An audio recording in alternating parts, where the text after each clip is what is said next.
Премиерот Зоран Заев по завршувањето на трибината одговараше на новинарски прашања поврзани со актуелните политички случувања. Истражување, односно тоа беа резултати за бонуси КТЦ Јанева се доделувала за неа и за незините соработници. Дали тоа може да доведе кон некоја финансиска истрага за овој случај, односно нова истрага? Секако тоа институциите треба да го кажат. Јас го прочитав некаде низ медиумите.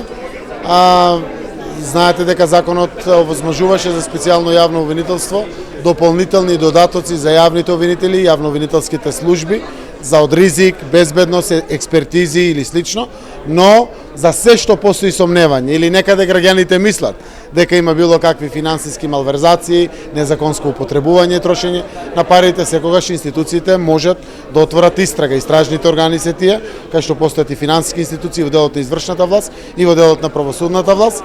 Слушнатиот глас што некој пишувал, некој правел анализи, тоа е доволен основ за да може да се постапува во делот на евентуални злоупотреби ако се случиле тука. Дали постои ризик да станеме само парцијален член на ЕУ во некои делови, бидејќи знаеме дека ЕУ има искуство со такво нешто, заглавена е Турција во тие лабиринти, дали се размислува и за такво нешто?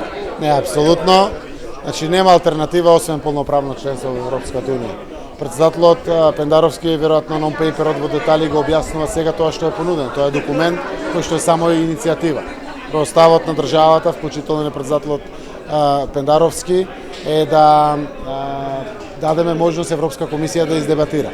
Земјите членки да изградат став, да го слушна дури нашето мислење како земја кандидат. Самата методологија треба да овозможи, по она што го разбирам, да отвори група поглавја, не знам, земјоделие, рибарство, пчеларство или слично. Штом ќе ги завршиме тие поглавја, при самото завршување ги добиваме структурните и кохезионите фондови кои што треба да предизвикат вистинска трансформација во општеството. И штом ги затвориме, веќе во тие области на таа Европска комисија не учествува. И се отвара другите поглави. Целиот процес мора да има лимит и крај кога стануваме и полноправна членка.